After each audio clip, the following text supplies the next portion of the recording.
1 week season. Guys, we are headed into the divisional round this coming weekend. Got a 4-game slate on tap. We are attacking it, myself and Hilow, here on DraftKings, here in the DFS lab, presented by 1 week season. Who's it going to be this week? What's the stack that you guys need? We are going to jump into that here. As always, guys, the show presented by 1 week season. He is Hilow. I'm Cheeseman, your host. And as always, if you guys could give this video a like, subscribe to the channel, we would absolutely love that. And with that, Hilow, how you doing, man? You ready for some divisional weekend football? Hopefully your wild card weekend was okay, all things considered. Obviously the Packers lost, but still, it was a great week of football. Obviously, we saw Josh Allen totally go Superman mode, have 2 rushing touchdowns, and that's kind of what you hope for from him. He's going to be a tough not to click his name, but we'll see where we're going to go here.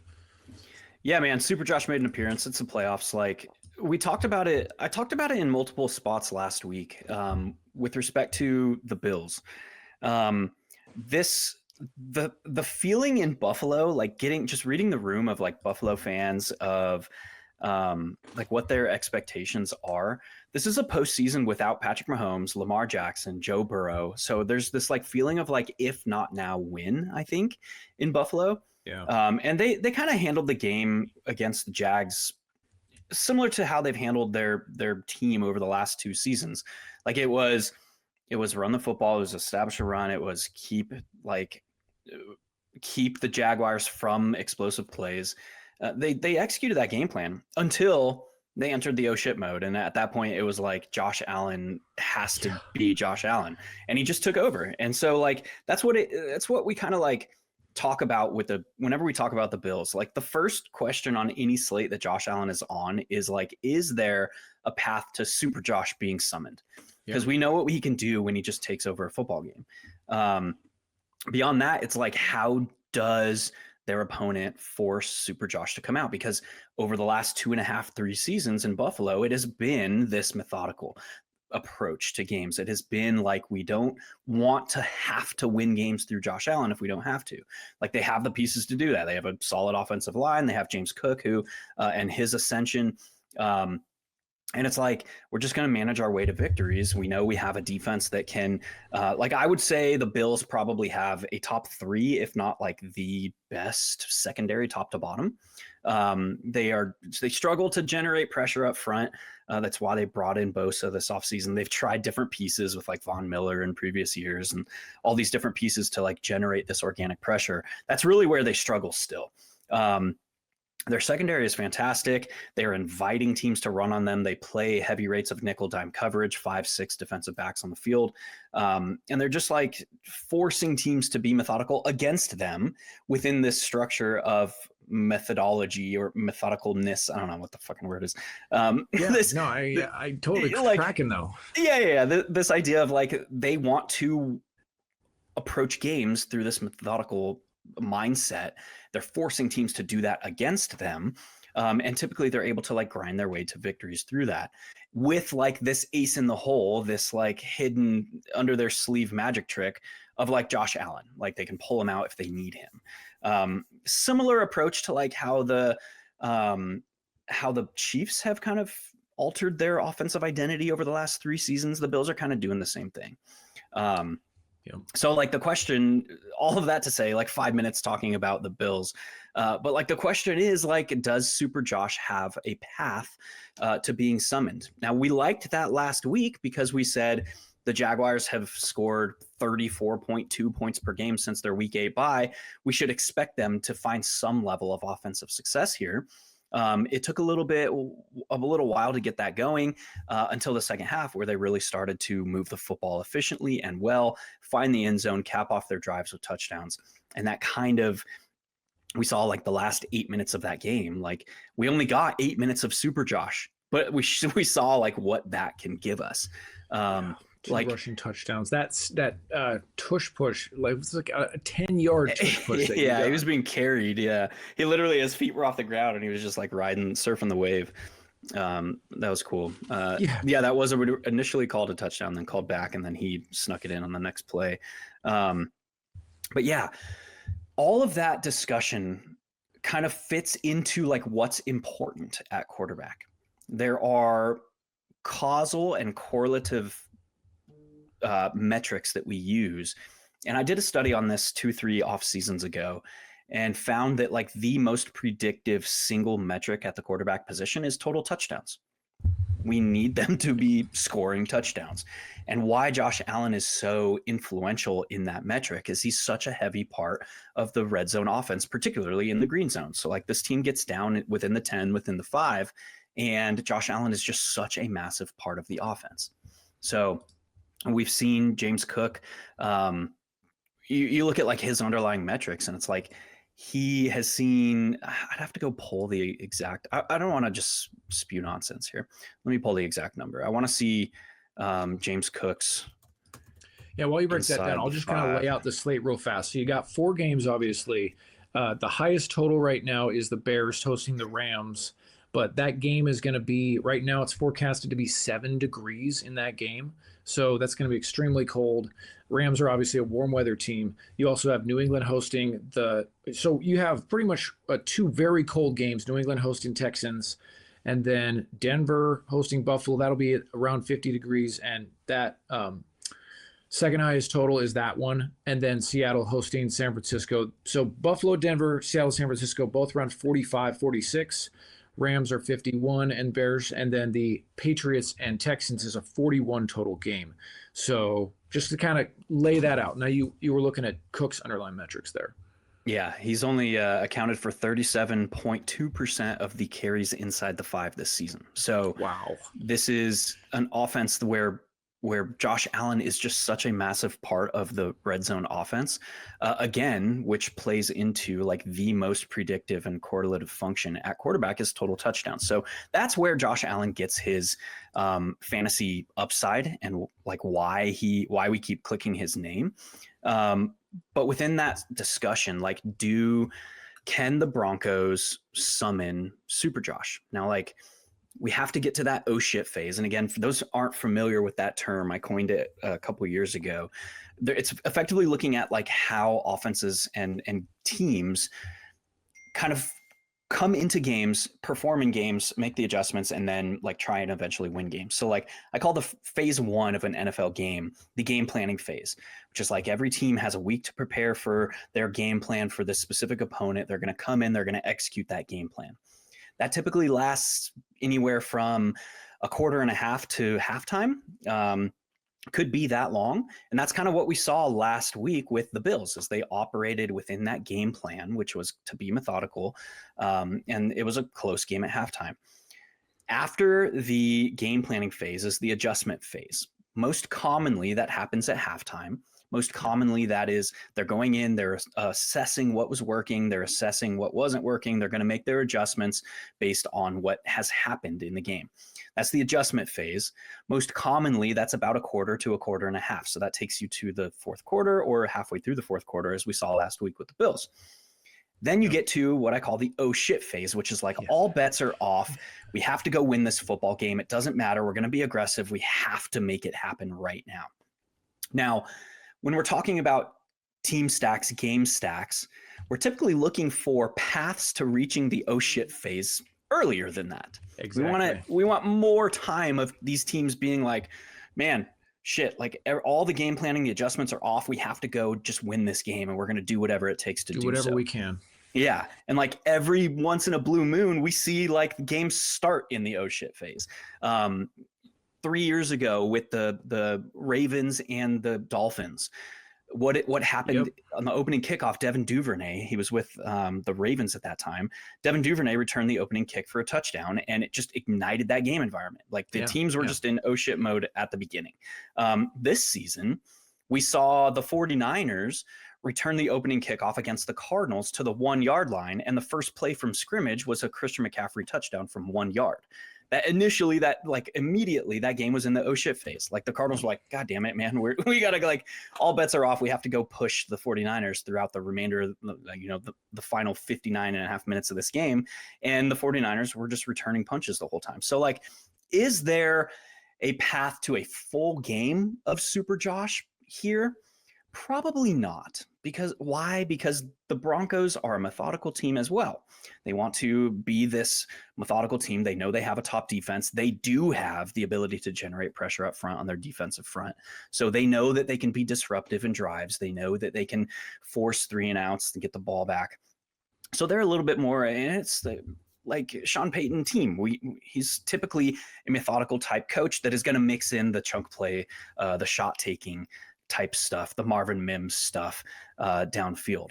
So probably not looking, and this, like, again, this is now turned into a 10-minute discussion of this, but like that's okay. That's what matters with Josh Allen is like the total touchdowns, and like, is there a path to Super Josh mode, which comes through the oh shit phase for the Bills. So that has a path, but it would probably require like the Broncos pretty much completely dominating the first half and the Bills kind of skipping over the adjustment phase at halftime and just saying like, we got to go just win this game. Yeah, or like you said, an opening, a kickoff return for a touchdown, a pick six, some kind of defensive touchdown, some kind of random play that exactly shifts them into that mode. Yeah, I mean, I completely agree. So I guess the question is, in terms of this build, like, do you want to set anything else up, or do you want to look at a potential stack? We could build this together. I could give you a stack, and then we could go from there. Or, yeah, it is hard not to go with Josh Allen just because he is by far the best individual player on the slate, and it's hard not to go. Is there anywhere else you'd want to go with this build outside of Josh Allen, or should we just go with Josh and build around him? Well, that's why we spent 10 minutes talking about that, because that's kind of the first crux, the first decision point of the slate is like to Josh Allen or not. Exactly. The alternatives, probably the upside at quarterback probably comes from the final game of the slate, the Rams and the Bears. I mean, we could go like Brock Purdy is probably tertiary in that discussion. It's probably like the hierarchy at quarterback this week is probably Josh Allen, then both Matthew Stafford and Caleb Williams. And then tier 3 is probably Brock Purdy probably starts at tier 3. So we can take it. We need to answer that first question effectively. The first decision point is to Josh Allen or not. So on this build, do you want to work it through Josh Allen? I say so. I think that Denver's defense, and correct me if you disagree, but their brand is that they have this elite defense, and their defense is very good, but are they as elite as they seem? I guess I feel like the Bills can score, and I remember just again through the lens of being a Packers fan, when the Packers went in and played Denver in Denver, they moved the ball pretty effectively for at least most of the first half. Didn't make that defense look that elite. So I do like Josh Allen here, and just on the road, just feel like you said at the beginning, without Lamar Jackson, without Mahomes in the AFC, this feels like it's now or never for him. And so it almost feels personal. And so I want to kind of bet on that, I think. Let's do it. So awesome. Let's do it. What we're saying by playing Josh Allen, taking that like thought experiment that we started this show with, what we're saying is that Super Josh is summoned at some point, because we know when Super Josh appears, there's really no quarterback in the league today that can rival his upside.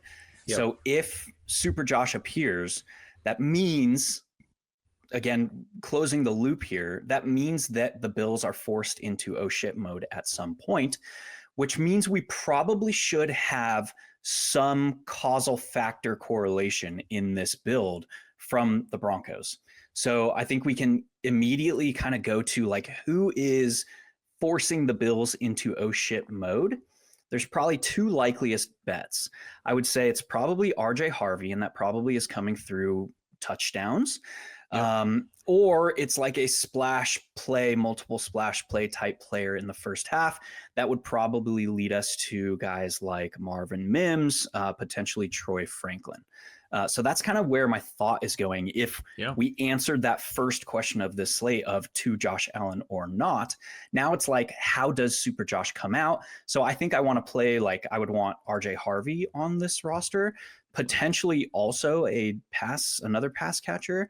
We don't have to force that yet, but I think we should start at least with RJ Harvey. Keep that in our pocket. Mims is 3,400, and then like you said, Troy Franklin too is, he's a strong option at 4,900. So, so Josh Allen, RJ Harvey so far. Now, as far as stacking Allen with someone, obviously he can get there solo, but do you want to stack him with like a Dalton Kincaid or a who's questionable right now, or a Shakir? Shakir had man, he have a lot of receptions? Yeah, he Yeah. did. And there's Again, 12 maybe for that's 12. chasey. Yeah. Yeah. Wow. Yeah. Not Still only necessarily had 20. chasey. It's just like, yeah, his ADOT is like sub 4. True. He needs mega volume and a touchdown to return a score that you could not win without. I don't want to force it. I don't want to force Kincaid because he's playing 55% of the offensive snaps in a route like 65% of the time. We have Tyrell Shavers, who departed that last game, ended up coming back, but he had a knee injury. He was banged up. Josh Palmer was sent to IR. Gabe Davis blew out his knee last week. So the wide receivers are getting rather thin very quickly in Buffalo. Brandon Cooks is a very interesting name to keep tabs on.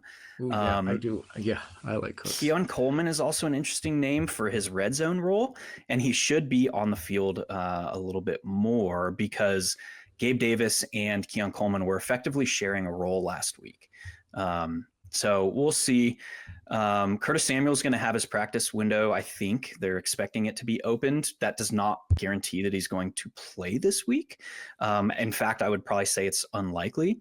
So effectively, the wide receivers are like, we'll have to monitor Terrell Shavers because he's lauded for his blocking ability in this offense. But like Khalil Shakir, Brandon Cooks, Keon Coleman is kind of what they're left with. So we could see more 12 personnel. But looking at this setup, like Shakir's 5,100, Cooks is 4,000, Keon Coleman's 3,500, Dalton Kincaid's 4,300. Like you don't have to look far for value savings. So we'll kind of, again, just keep that in our back pocket here, because we don't need a pairing partner with Josh Allen because, again, touchdowns are all that, or not all that matter, but like are the primary correlative function at quarterback. So we know that he has the red zone role, the rushing upside. So we don't need to force someone with Josh Allen. But again, just like keeping that in our back pocket, if we need value, like this is a good place to look. Oh, muted. Oh, yeah. Sorry. Shrinking of the, I said good shout. Shrinking of the Bills receiver rotation due to injuries does open up some value there. So with that, you want to look at receiver, running back, some of these other games as far as filling out this lineup. Obviously, you got like Puka Nacua, JSN, and then obviously Christian McCaffrey is a decision point as well. I think that's the next question is like, which of the big three are going to make this build? So we have CMC, we have Puka Nacua, we have Jackson Smith and Jigba. Because we paid up for Josh Allen, we probably can't fit two of them. So do we go? I think the next decision point in this build is which one of those guys or none of those guys is making this roster. Yeah, man. I mean, if you were to ask me right now, I would lean towards Puka Nacua just because of the amount of targets he's getting. And then if memory serves me, I feel like the Bears lost some pieces on their defense. Linebackers. Yeah, they had some linebacker injuries during the game. Okay, so not necessarily secondary as much. I think it was Edmonds, maybe? Yes, Edmonds. Got hurt? Yeah, that's true. You were probably covering that game. I would say Puka, but it's really a toss-up. What do you think? The alternative would be something like CMC or JSN correlated with Devontae Adams.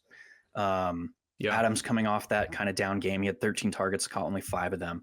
But that's 13 targets. That's legit. Like Puka Nacua led the team with 18 looks.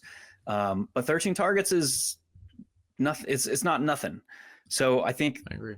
I think that's probably the decision point here is like, do we go Puka or do we fit one of these other high price studs in CMC or JSN with like Devontae Adams, saying that if Puka fails, it's probably because he doesn't score. Yep, that's very true. Well, let's put Adams in and then just kind of see where that leaves us. So go like Adams. Let's see who else is at running back. Cook. I hate not playing JSN, but the 49ers without George Kittle, like Christian McCaffrey splits with and without Kittle are massive as far as pass game usage goes. Yeah. So I think we should go CMC Adams. Okay. Got CMC Adams in here right now. So right now, we got Josh Allen and RJ Harvey with that little mini correlation. Still potentially put some more in. CMC Adams. So we got 2 receivers, tight end, flex, defense still to fit. Do you want to look at defense? Let's go to tight end. Yeah, tight end. And this might be so. There's a couple things that immediately stand out to me with going to tight end next. The decision is like Colson Loveland is staring us in the face as a mini correlation with Devontae Adams. Yeah.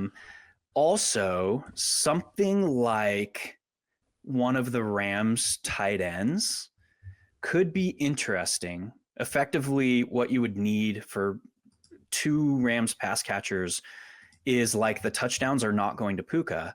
The touchdowns are going somewhere else. But Matthew Stafford, being a statuesque quarterback, tosses 3 touchdowns instead of 4 or 5. And Josh Allen outscores him and is still optimal. That's kind of the path that I'm thinking about there. So I think that's the decision for me, is like both of those make sense within the context of this build. We could go, Tyler Higbee or Colby Parkinson, or we could just go Colson Loveland here. I think that is so again, the we could do both. Yeah, I mean, would that be crazy? So I don't think basically what you're saying is if Adams catches 1 and then Parkinson and Higbee each catch 1 and Puka does not, and then Allen outscores Stafford, you're kind of like, it's a lot of leverage that you're unlocking right there. Yeah. Why is that? Like, why that thought for a sec, that theoretical thought would not be viable on a full slate, because the upside really isn't there as far as pure raw point potential. When we shrink that down to a 4-game slate, we're effectively optimal hunting. So that gives us the leeway from a theoretical perspective to just say, like, I can take more steps away from theoretical optimal because I'm hunting actual optimal, and there's a shit ton of leverage or variance that goes into that. So we wouldn't be most profitable on a full game slate building a 2 tight end build with like Tyler Higbee and Devontae Adams. But in the sample size of 1 game, variant shit happens all the time. If like Matthew Stafford throws for 3 touchdowns, Devontae Adams catches 2 of them, the other one goes to one of the tight ends. Now Puka probably isn't optimal, and the tight end that catches the touchdown, their path to being optimal depends on the rest of the tight end position on the slate. So there's fewer options. It's a numbers game. There's fewer paths, fewer opportunities for other tight ends to put up outlier scoring, meaning that we could be optimal with a 30-something hundred tight end scoring a touchdown, catching 5 passes, somewhere along that, putting up 14, 15 DK points. Like that could be legit optimal at the end of the day. So that's kind of the thought process there. Again, the path to that happening, you're threading a very fine needle, but we are going in knowing that we're optimal hunting here, which means that we should be okay from a theoretical perspective, embracing more variance. Yeah, exactly. And I like it. And again, we are building this lineup, but really we're just using it as a way to have these kinds of discussions, because this is where you really start to hunt, like you said, kind of that optimal lineup, and thinking about this in a way of not just, what's a cool lineup I can build, but how can I kind of, pull and click some of these levers in order to try and unlock a path to first. So again, with this, when you look you just look at their game logs. Oh, go ahead. In this build, we wouldn't want both of those tight ends, because that would mean that we are saying both of them score a touchdown, and that would probably make Matthew Stafford give him a clear path to optimal. So we'd probably want one. And when I said both earlier, I was talking about like Colston Loveland and one of those guys. Right. Okay. So I think that is interesting, is throwing Loveland on this roster as well. Okay. So we have the value with the potential Bills receivers. So defense wise, Houston and New England, obviously both. Texans, if anyone saw that, obviously the game last night, the Texans had 2 defensive touchdowns. Not saying that's going to happen again. Certainly on the road no, they were on the road last night too. So Yeah. any defenses that are just leaping out to you that you like here? Seahawks are, for some reason, I think my gut says this Seattle San Francisco game, because the last time they played it was very low scoring. It could be higher scoring this time, but that's just a gut. Both times they played 30 points. They combined for 30 points in week 1, and then they kind of bookended their season, combined for 20 points the last time they played. It's the playoffs, dude. Again, if like the oh shit mode happens in that game, exactly. It could go for 70 combined points. We just don't know, because there's that additional like motivation factor. So I don't know. I don't really want to go to defense yet, to be honest. Yeah, let's look at receiver. What it's looking like, though, is we're probably going to need to pinch some pennies here. So maybe we should go down from Parkinson to Higbee in that second tight end spot. All right, there we go. And again, we're looking for, I'm not saying Higbee is a fantastic play on paper. We're effectively looking for 5-6 targets, catches all of them, and scores, which could give him a path to optimal. Okay, so receiver wise, we've got 4,200 per player left. So we're probably thinking about the Bills. We're probably coming back to the Bills, right? We talked about Cooks, potentially needing value. Let's put Brandon Cooks in. That could be fun. Yeah, Cooks, pretty sure he had a reception called back on under review on Sunday, so he could have even had more yards. Yeah, he's 50. Looking like the primary downfield guy for the Bills. So if they're kind of forced into oh shit mode, how many snaps did he play? I want to see his route participation too last week. Felt like a lot watching the game, but that could be way off. Yeah, about half. Similar to Keon Coleman, but again, he was splitting a role with Gabe Davis. They still used a 3-man rotation at tight end. Yeah, I like Cooks here. Let's do that. Okay, so 4,350 remaining, and so we're kind of looking in this. Now we should probably go fill up defense. Okay, so the Patriots D would, if we played the Patriots D, that would give us 5,100. Yeah, let's just see what that looks like from there. Okay, so Shakir, Franklin. Dude, CJ Stroud did not look good last night. Holy smokes. He put the ball on the ground 5 times, lost 2 of them. I don't know what was going on. It was all like snap stuff. Really? Yeah, I didn't watch the game, to be honest. He put the ball on the ground 5 times, and he threw an interception in the red zone. So it was like that game was 7-6 in the fourth quarter. And then the Texans went on. They scored 2 defensive scores in the fourth quarter. And then it was like by that time the Steelers defense was like just so worn down because they had 0 time of possession. So then they just like meticulously marched their way down the field, ended in a Woody Marks touchdown. And it was kind of just game over by then. But like, yeah, CJ Stroud did not look good. So we'll put the Pats in, see what we got.